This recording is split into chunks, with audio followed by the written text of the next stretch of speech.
2022. C'est une enquête qu'on fait tous les ans depuis 2020. Avant 2020, elle était faite tous les 2 ans environ. Voilà, il y a eu des petites périodes où elle était faite de façon un peu plus espacée, mais on a quand même une antériorité sur cette enquête, en tout cas au Carrefour F, qui nous permet d'avoir quand même du recul sur les résultats.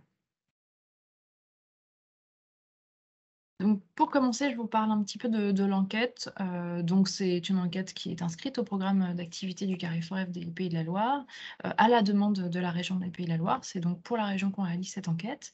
L'objectif, c'est quand même de mieux connaître le devenir des sortants de formation sanitaire et sociale, et puis de contribuer à l'ajustement de l'offre de formation régionale, ce qui donne à voir à la région, voilà, sur l'insertion des personnes qu'on forme. La méthodologie, donc un questionnaire auto-administré en ligne, qui a été passé cette année entre avril et septembre 2022. Donc là, ça bouge un petit peu selon les années, mais on essaye de rester quand même sur le même calendrier. On a fait plusieurs relances par mail et puis on a fait une relance par téléphone. Donc, les gens ont été contactés pour leur demander s'ils avaient bien reçu le questionnaire, et pour leur demander d'y répondre si ça n'avait pas été encore le cas. Et puis parfois de rectifier l'adresse mail quand la personne n'avait pas reçu, le questionnaire. Donc voilà, ça a permis quand même d'augmenter un peu le taux de réponse.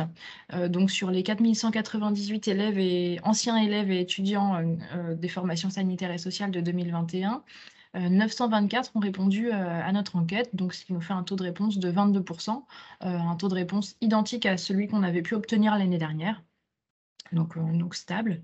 Et puis on redresse, l'ensemble de notre échantillon sur le critère de la formation pour avoir un échantillon global représentatif de la structure des sortants de formation sanitaire et sociale dans la région, sur l'année. Donc voilà, pour avoir un résultat représentatif. Ensuite, effectivement, le taux de réponse est très variable selon les formations. On a des formations pour lesquelles le taux de réponse est très bas, ce qui ne va pas pouvoir nous permettre de regarder plus finement les réponses de cette formation-là. Voilà, c'est un peu la limite, de cette enquête parfois, c'est que certaines formations répondent moins bien que d'autres. Mais ça, c'est historique, ça a toujours été le cas. Donc, on ne peut pas forcément regarder toutes les formations dans les détails au risque de ne pas avoir des résultats toujours représentatifs. Mais au global, on a des résultats représentatifs. Donc ce matin, on va bien sûr aborder la question de l'insertion professionnelle, hein, puisque c'est la question centrale de l'enquête. Les conditions d'emploi, ce qui nous donne quand même la qualité de l'insertion professionnelle. Les difficultés rencontrées pendant le parcours de formation, ça c'est un petit plus de l'enquête effectivement qui permet de voir comment ce parcours a été appréhendé. Et puis enfin, la satisfaction vis-à-vis de leur formation. Donc en premier point, l'insertion professionnelle. Donc plus de 6 mois après la sortie de formation, on a 9 formés sur 10 qui sont en emploi au moment où on les interroge. C'est un bon taux d'insertion, c'est stable par rapport à la précédente enquête. Heu, voilà, ce qui est intéressant, c'est de voir effectivement l'écart entre santé au social. Donc on est à 90 pour les personnes qui sortent d'une formation sanitaire, contre 88 pour les personnes qui sortent d'une formation sociale. Donc un écart de 2 points seulement, ce qui est très intéressant puisque c'était déjà le cas l'année dernière, mais sur les enquêtes d'avant-crise, donc notamment l'enquête de 2020, effectivement, on avait 7 points d'écart entre les 2 domaines. Donc on était à 92 dans la santé et 85 dans le social. Donc voilà, on a un écart qui s'est réduit, par rapport à l'avant-crise, on va dire, c'est là-dessus qu'on va se focaliser aujourd'hui d'ailleurs, c'est qu'on va surtout comparer les résultats à l'avant-crise.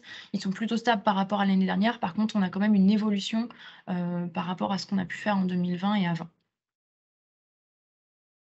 Donc voilà pour, le principal indicateur qui est l'insertion. Donc un écart qui se réduit entre la santé et le social. Heu, Ensuite, on regarde l'insertion sur le marché du travail. Donc l'insertion sur le marché du travail, on l'entend ici dans le sens où, c'est le fait d'avoir occupé au moins un emploi depuis, la sortie de formation, qu'ils soient en emploi au moment où on les interroge ou pas. C'est juste de savoir s'ils ont déjà travaillé, depuis la sortie de formation. Donc là, encore un taux très élevé, bien sûr, hein. On avait déjà un taux en emploi élevé, donc 92 dans la santé et 90 dans le social. On retrouve cet écart de 2 points qu'on avait déjà observé dans les autres, enquêtes, donc 2 points d'écart.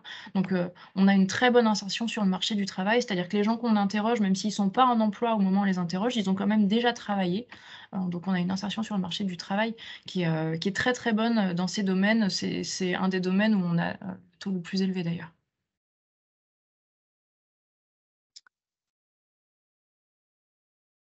Ensuite, sur les conditions d'emploi, donc qui nous permet vraiment de qualifier cette insertion. On a vu qu'il s'insérait bien, maintenant c'est intéressant de regarder, dans quelles conditions, il s'insère. Ce qu'on observe cette année, c'est, davantage de contrats, pérennes.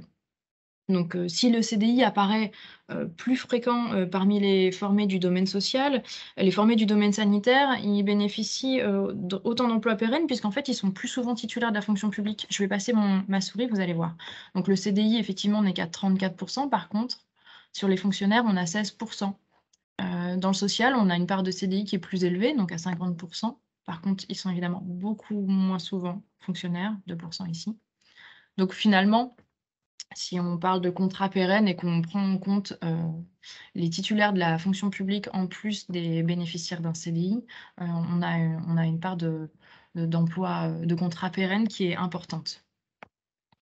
On a quelques formations qui se distinguent. Alors, j'ai pas mis toutes les formations puisque comme je vous l'expliquais, on a des taux de réponse qui sont un petit peu, justes dans certaines formations. On peut pas regarder toutes les formations, mais celles qui se démarquent en tout cas, ce sont, donc ceux qui bénéficient encore plus de contrats pérennes, donc les sortants de formation d'ambulanciers, d'AES et de moniteurs éducateurs.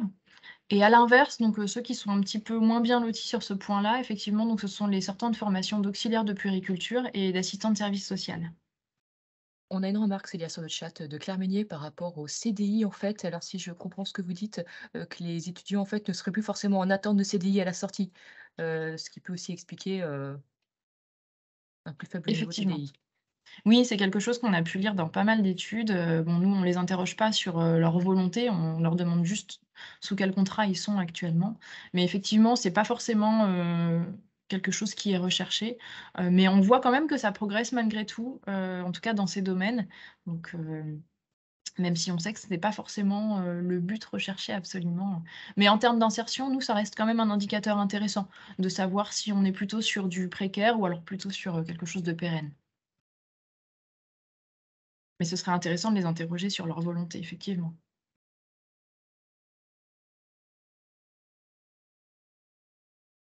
Donc cet emploi à durée déterminée, là je parle d'emploi à durée indéterminée parce on ne compte pas seulement les CDI, on compte les CDI intérimaires, les titulaires de la fonction publique. Je parle pas des libéraux parce qu'en fait on en a très, très, très, très peu dans notre enquête, même chez les infirmiers par exemple. On en a un petit peu, chez les sages-femmes, mais ça représente vraiment pas grand-chose, donc je les mets volontairement de côté parce qu'on ne peut pas les regarder, ils sont trop peu nombreux. Donc ici, on parle de l'emploi à durée indéterminée, donc au sens vraiment global et on voit cette hausse en fait depuis la promotion qui était en formation en fait, pendant la crise sanitaire. On voit cette progression. Vous voyez, en santé, on passe de 41 à 48 à 50. Le social, donc lui, était à 45. C'est monté jusqu'à 54 l'année dernière. C'est redescendu un petit peu cette année à 52, mais on a quand même cette petite progression, par rapport à l'avant-crise, on va dire. Donc au total, on a quand même 52 des formés du social qui occupent, au moment où on les interroge, un emploi à durée indéterminée et puis 50 des formés du sanitaire, ce qui est record par rapport à ce qu'on a pu observer, avant la crise. On a une question, Célia, sur la part des CDD en santé. Du coup, c'est, l'inverse de ce que tu viens de citer, si on a, La part des CDD oui, en santé, on est à 47 d'accord. et en social, on est à 40. Effectivement, ils sont plus souvent en CDD. Par contre, on peut voir que sur le social, on a de l'intérim qui est bien plus élevé. On est à 7 points contre 2. Donc effectivement, le CDD est quand même un peu plus fréquent dans la santé, hem, que dans le social.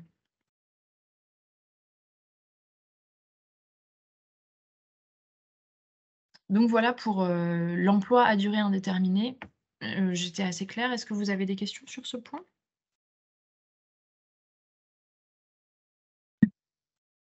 Voilà, donc là aussi encore, on a toujours un écart entre santé et social qui se réduit. On est plus qu'à 2 points cette année encore. Heu, voilà, c'est quelque chose qu'on observe depuis le début de la crise, que ce soit sur, l'insertion, sur, effectivement le taux d'emploi ou l'accès à un emploi, pérenne. On a un écart entre la santé et le social qui tend à se réduire. Donc on avait déjà observé l'année dernière, mais on n'avait pas trop insisté dessus et là, cette année, ça a l'air de se confirmer. Donc effectivement, c'est quelque chose qu'on va pouvoir regarder encore l'année prochaine pour voir si ça se confirme vraiment. Ensuite, sur les difficultés, que les formés déclarent avoir rencontrées pendant leur parcours de formation. Donc là, ce sont des questions qu'on leur pose directement, «Avez-vous rencontré des difficultés?» Donc là, on est bien sur du déclaratif, hein, je le précise. Donc avant même l'entrée en formation, on a un quart des formés, qui rencontraient des difficultés. Qui déclarent avoir rencontré des difficultés. Donc les difficultés liées à la mobilité arrivent en tête. Donc on peut supposer aussi qu'elles soient liées au territoire. C'est quelque chose qu'on n'a pas creusé, mais peut-être qu'il y a, des sortants, issus de milieux ruraux moins bien desservis ou qui ont moins accès au permis. Ça, c'est quelque chose qu'on pourrait effectivement creuser un peu. Hem, dans l'ensemble, on a, des formés dans le domaine de la santé qui étaient proportionnellement plus nombreux à connaître des situations difficiles, avant d'entrer en formation. Donc oui, la mobilité, suivi des problèmes de santé, les difficultés de logement et puis les contraintes personnelles. Alors contraintes personnelles, on est plutôt sur, des difficultés de garde d'enfants, par exemple, voilà, des choses comme ça ou des problèmes d'emploi du temps, qui font que c'est compliqué pour eux d'entrer en formation. Donc on avait certains de ces freins qui ont été totalement, ou en partie levés avant l'entrée en formation. C'est particulièrement le cas, concernant les contraintes personnelles dont je vous parlais, donc surtout la garde d'enfants, et puis les difficultés de logement, qui ont été résolues pour 3 quarts des formés avant d'entrer en formation. Concernant les problèmes de santé, ils ont été résolus, totalement ou en partie, pour plus de la moitié des formés. Et finalement, ce sont les difficultés de mobilité, qui semblent les plus persistantes, qui ont été surmontées en partie seulement pour 4 formés sur 10. Donc voilà, les difficultés qui persistent à l'entrée en formation, ce sont les difficultés de mobilité. Une question, Célia, est-ce qu'il y a des difficultés d'ordre financière qui sont relevées par, les stagiaires? Oui, on y vient tout de suite, c'est pendant la formation. Là, je vous parlais des difficultés avant la formation, donc effectivement, les difficultés financières ne sont pas remontées. On était plutôt sur les freins qui pouvaient vraiment les bloquer pour entrer en formation. Par contre, quand on les interroge sur pendant la formation, on y vient, vous allez le voir, les difficultés financières arrivent en tête. Donc pendant le parcours de formation, on a 28 des formés qui déclarent avoir rencontré des difficultés. Donc je vous rappelle qu'on était sur un quart avant la formation. Donc c'est une part qui est en augmentation en comparaison, avec l'année précédente. Donc je vous donne quand même le détail entre, sanitaire et social. On est à 27 de personnes qui ont rencontré des difficultés pendant leur formation, sanitaire et 29 de difficultés pendant, leur formation sociale. À titre comparatif, on était à 23 pour la santé et 21 pour le social, l'année dernière. Donc vous voyez, plus 4 points et plus 8 points. Là, on est quand même sur une augmentation importante sur les difficultés. Donc bien sûr, les principales difficultés qui sont citées, ce sont les difficultés financières, vous le voyez, hein, pour, 4 formés sur 10. Hem, ensuite donc là, on a quasiment pas de distinction entre le sanitaire et le social, hein, 1 point. Ensuite, donc on a les difficultés d'emploi du temps qui sont davantage rencontrées dans les formations sanitaires. Hem, ensuite, on a les difficultés de santé, donc là, c'est plutôt, les formations sociales qui sont impactées. Les difficultés liées aux contraintes personnelles, c'est ce qu'on disait, hein, ça peut être, garde d'enfants ou, pour les personnes qui sont aidants, d'un proche en situation de handicap, par exemple, voilà, des choses comme ça. Et puis enfin, les difficultés à se rendre sur le lieu de formation. Donc là, les difficultés de mobilité qui restent malgré tout présentes puisqu'on avait dit qu'elles n'avaient pas été entièrement levées avant d'entrer en formation.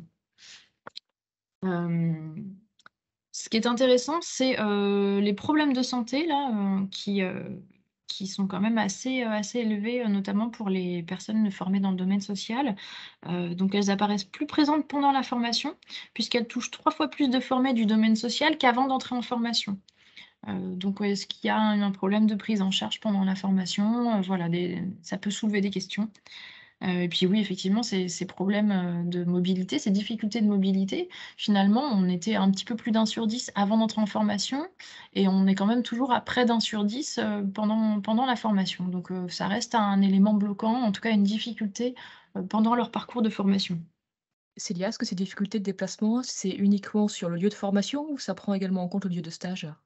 Non, ça peut être le lieu de stage aussi. On les interroge globalement pour accéder à la formation, que ce soit l'aspect, vraiment, formation, classique ou alors la partie, formation plus professionnelle sur le lieu de stage.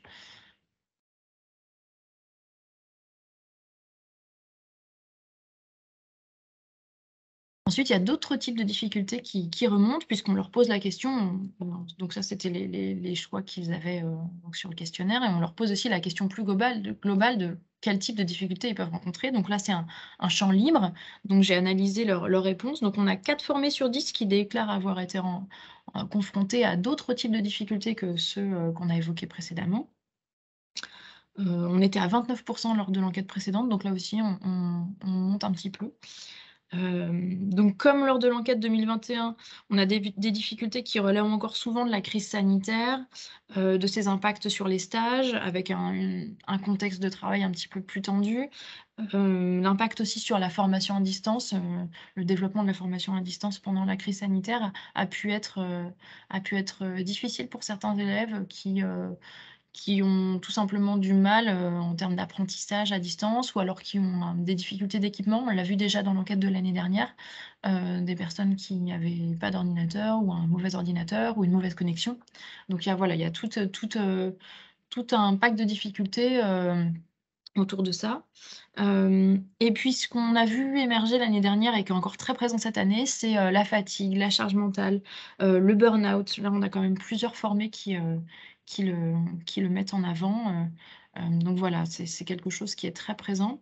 Et puis quelque chose qu'on n'avait pas forcément, identifié avant, mais là, on a quand même plusieurs formés qui le disent, c'est, le retour en formation et les difficultés d'apprentissage. Donc là, ce sont des personnes qui sont en formation professionnelle, continue, voilà, qui reprennent après avoir, exercé pendant plusieurs années, voilà, qui disent que finalement la reprise d'études est compliquée, qu'en termes d'apprentissage, se remettre dans cette position d'apprenant, est parfois difficile. Donc voilà, c'est aussi, un élément qu'on n'avait pas forcément vu avant et c'est intéressant. Mais voilà, reste toujours très prégnant tout ce qui a émergé depuis la crise sanitaire, donc effectivement de formation à distance et puis de fatigue, de charge mentale, voilà, c'est quand même quelque chose qui reste très, très présent, qu'on avait déjà bien identifié l'année dernière. On avait beaucoup plus creusé ces éléments-là dans l'enquête de l'année dernière. Si ça vous intéresse, je vous invite à vous y replonger. En tout cas, on voit que ces difficultés, là encore, ont augmenté. Donc c'est quelque chose qu'on observe cette année, même si les effets de la crise, sont en train de s'amoindrir, depuis l'enquête de 2020, donc l'enquête de l'année dernière 2021 et cette année 2022, on a bien sûr une part de personnes qui rencontrent des difficultés pendant leur formation qui continue d'augmenter.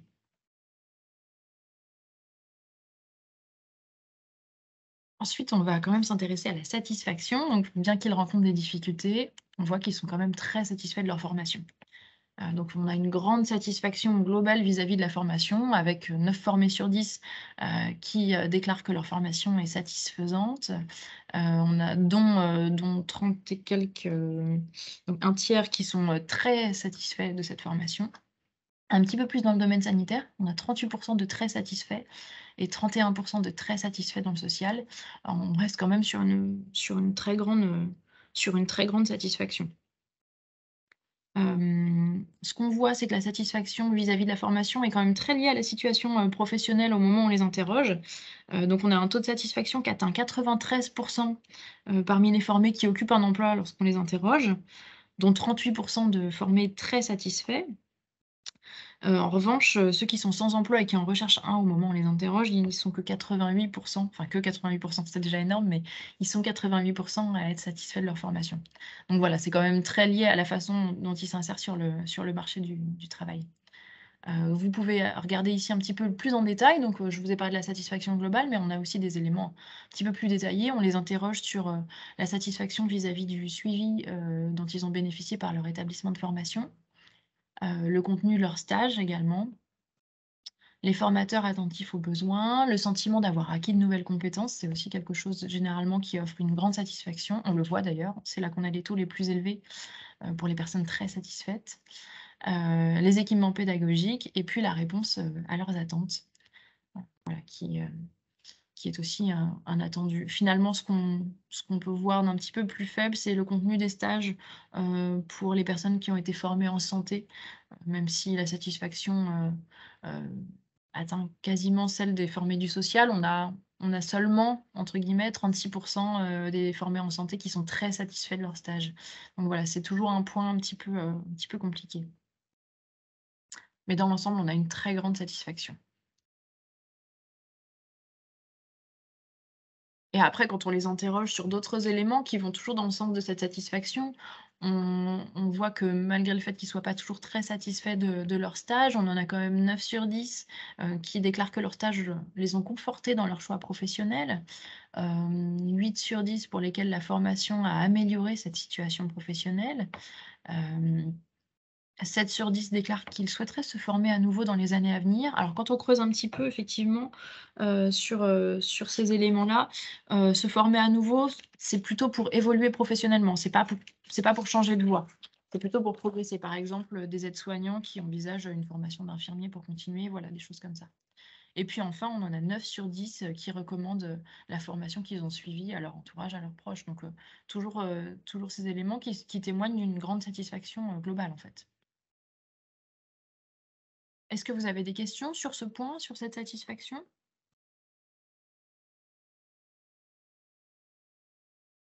Rien sur le chat. OK.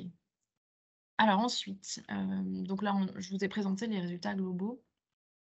Vous allez pouvoir trouver dans le rapport des détails par formation. Donc, je vous l'ai dit, toutes les formations ne répondent pas aussi bien au questionnaire. Donc, selon les taux de réponse, on a pu mettre en avant quelques formations. Donc, vous allez trouver des fiches focus, donc des fiches de 2 pages qui portent donc sur les formations d'infirmiers, d'aides-soignants et d'AES, donc avec un peu de détails. Voilà, la part d'hommes, des petits éléments un petit peu, voilà, un petit focus sur ceux qui occupent un emploi. Et puis quelques éléments sur, le travail de nuit, le temps partiel, voilà, des choses qu'on n'a pas forcément, exposées de façon générale dans le rapport, mais qui peuvent vous intéresser. Et puis, hem, également, des éléments sur, le type de structure dans lequel ils travaillent, et puis sur leur localisation. Alors là, on est au niveau du département, on n'est pas descendu au niveau de la commune, mais ça permet de voir un petit peu comment ils se répartissent sur le territoire. Et puis vous avez aussi des fiches chiffres clés. Donc ces fiches-là, elles sont un petit peu plus légères. Elles font pas une page recto verso, elles font juste une page. Hem, parce que tout simplement, on a moins de répondants, c'est difficile de creuser plus finement. On est donc du coup sur des résultats un peu moins costauds, tout simplement, hein. Donc ces fiches chiffres clés, vous allez les retrouver, pour les éducateurs spécialisés, les moniteurs éducateurs, les conseillers en économie sociale et familiale, les assistants de service social, les éducateurs jeunes enfants et les ambulanciers. Donc là, voilà, vous allez retrouver une présentation globale avec, leur situation et puis quelques détails sur, les conditions d'emploi de ces sortants de formation. Mais un petit peu moins finement creusé que ce que vous allez voir sur les fiches focus. Toutes ces fiches sont dans le rapport, qui sera en ligne, la semaine prochaine, puisqu'il sort le 12. Voilà, donc vous allez retrouver effectivement tous les résultats que je vous ai présentés, un tableau récapitulatif avec, les principaux indicateurs pour toutes les formations, avec bien sûr des petits astérisques sur les formations sur lesquelles il faut utiliser les chiffres avec précaution parce que le nombre de répondants est faible. Et puis bien sûr, le détail par formation avec un peu plus d'infos, sur chaque fiche. Voilà pour ce que j'avais à vous dire. Est-ce que vous avez des questions ou est-ce que vous voulez qu'on regarde une fiche ensemble? Dites-moi.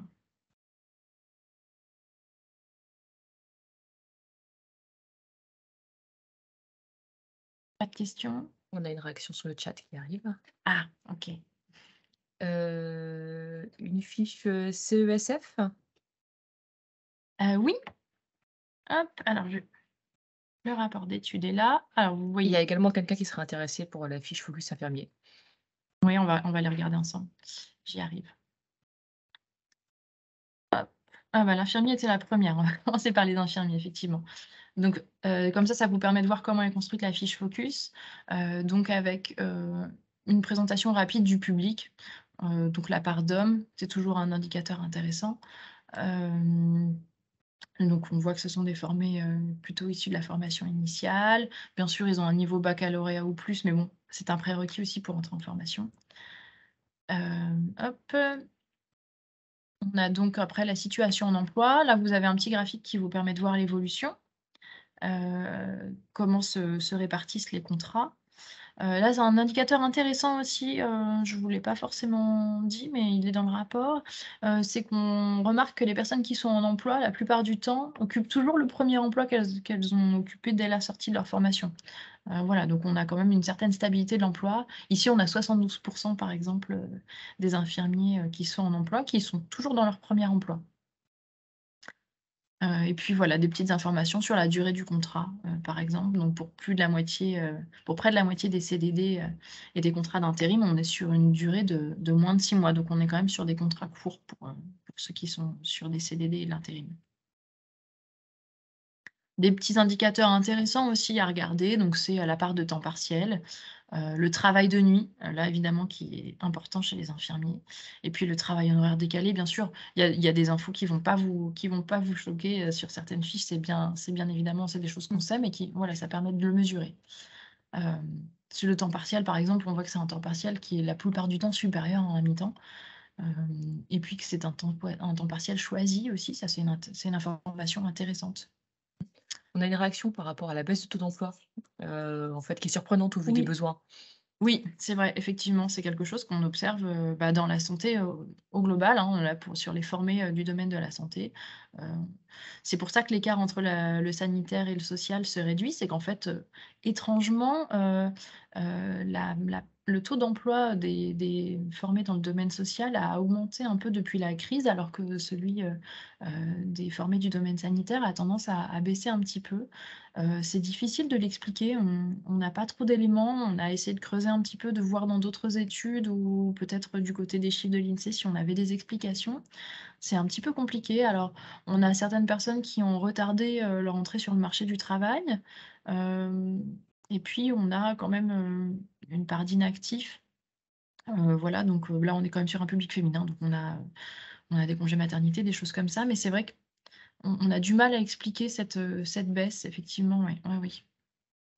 On a une réaction aussi, qui demande si on les questionne à la sortie de leur formation, en fait, sur les envies qu'ils pourraient avoir, travail, formation, voyage. Il y a peut-être en effet, comme tu le soulignes, des gens qui retardent leur entrée en formation pour des raisons, personnelles, Oui, mais, effectivement, et on n'a pas de questions sur leur volonté réellement, en fait. On les interroge vraiment sur, leur situation, au moment de l'enquête.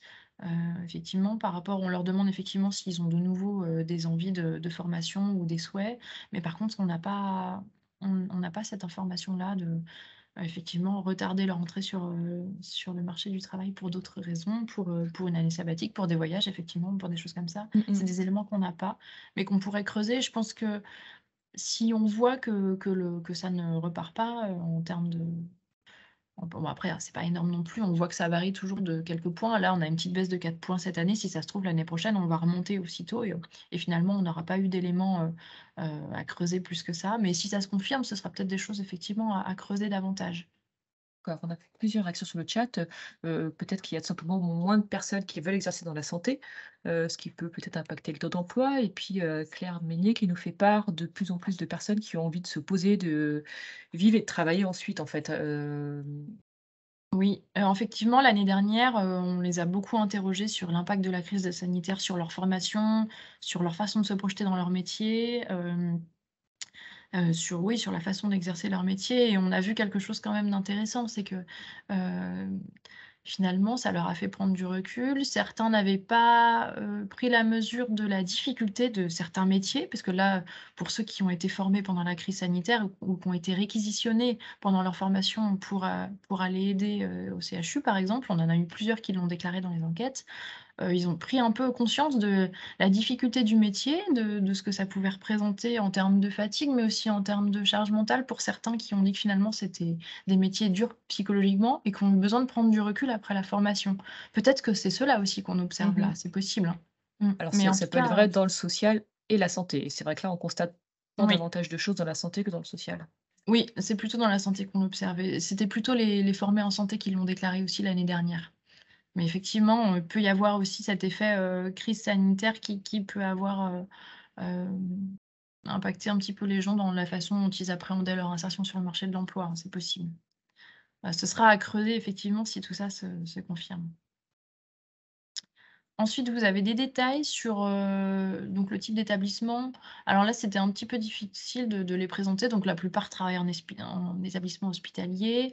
Après, on vous a mis 2 chiffres, donc sur les établissements de personnes âgées et puis, les SIAD. Après, c'est vrai que c'est très éclaté dans plein de petites structures différentes. On n'a pas pu, tout vous mettre, mais voilà, c'est pour vous donner une idée et bien sûr, comme ils travaillent souvent en établissement hospitalier, ils sont souvent dans des grandes entreprises de 100 salariés ou plus. Sans surprise. Là, ce qui est intéressant à regarder, c'est, le stage, qui est finalement un tremplin vers l'emploi. En fait, on se rend compte que plus de 4 formés en emploi sur 10 ont été stagiaires dans l'établissement dans lequel ils travaillent et que 2 formés sur 10 ont décroché leur emploi directement suite à un stage.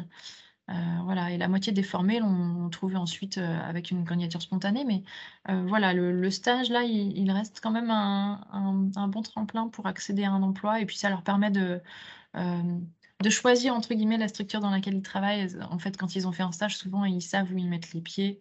Voilà, c'est aussi important puisqu'on le voit souvent dans leurs, déclarations, le travailler en équipe, l'ambiance de l'équipe et cetera sont des éléments importants dans le choix de leur emploi. Ensuite, on a quand même 7 des formés qui sont à nouveau en formation, donc ça, c'est quand même quelque chose d'intéressant. Donc c'est des formations, qui restent dans le secteur de la santé, de l'action sociale et de l'aide à la personne. On n'a pas observé de virage vraiment, de reconversion, heu, pour ceux qui sont de nouveau en formation. Et puis, on voit aussi donc 3/4 des formés, qui sont nigériens. Donc, vous voyez ici comment ça se répartit avec, donc la Loire-Atlantique et puis la Vendée, un peu en tête. Donc vous avez le lieu de résidence avant la formation et le lieu de résidence au moment de l'enquête, c'est-à-dire environ 6 mois après leur formation. Voilà, qui permet de voir un petit peu comment ça évolue. Donc on avait 22 de hors Pays de la Loire avant d'entrer en formation. Ils sont 26 ensuite. Donc voilà, donc potentiellement 4 qui sont partis vers d'autres régions, sachant que finalement, quand on regarde un petit peu, c'est hors Pays de la Loire, on se rend compte que ce sont les régions limitrophes, hein. Donc on a pas mal de Bretons et de régions centre. Et ensuite, on m'a demandé, c'était Alors on a plusieurs demandes en fait pour des fiches, ah! ce qu'on peut vous proposer, c'est de vous envoyer un petit mail d'alerte, la semaine prochaine lorsque, les fiches seront Oui, mises en ligne pour que vous puissiez aller les consulter. on va peut-être pas toutes les détailler aujourd'hui. Je voulais, il y avait une autre demande, c'était pour l'éducateur, je crois? Heu, Éducateur spécialisé ou éducateur jeunes enfants? Je sais plus. CESF, Ah non, et c'était le conseiller. AES ont également été évoqués. Alors l'AES, c'est le même format que la fiche infirmier, je vous laisserai la consulter. On va regarder le conseiller en économie sociale et familiale du coup, puisque là, c'est une fiche chiffre clé, donc pas tout à fait le même format que la fiche qu'on vient de voir pour les infirmiers. Donc vous retrouvez quand même des indicateurs communs, hein. La part d'hommes, donc la part de personnes qui viennent de la formation initiale et puis, le niveau de diplôme à l'entrée en formation. Donc là encore, pas de surprise, hein, on a, du baccalauréat surtout. La situation après la formation, donc globalement, voilà, la part de formés en emploi, la part de formés qui ont repris une formation, donc environ 6 mois après leur formation. Donc on est plutôt sur des formations, dans le domaine de l'administration, la gestion et le management d'entreprise. Ensuite sur les conditions d'emploi, là donc vous avez la répartition des contrats. Hem,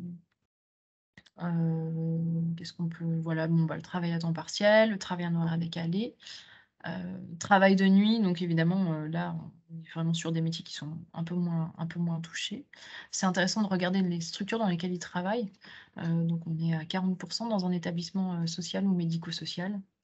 Et puis pareil, l'info sur le stage, ce qui est intéressant, c'est que 15 qui ont été stagiaires dans l'établissement dans lequel ils travaillent. Et bien, merci à tous, d'avoir participé, d'avoir été présents et puis oui, n'hésitez pas à me recontacter si vous aviez des questions. Il me reste donc à vous souhaiter une bonne journée et à bientôt.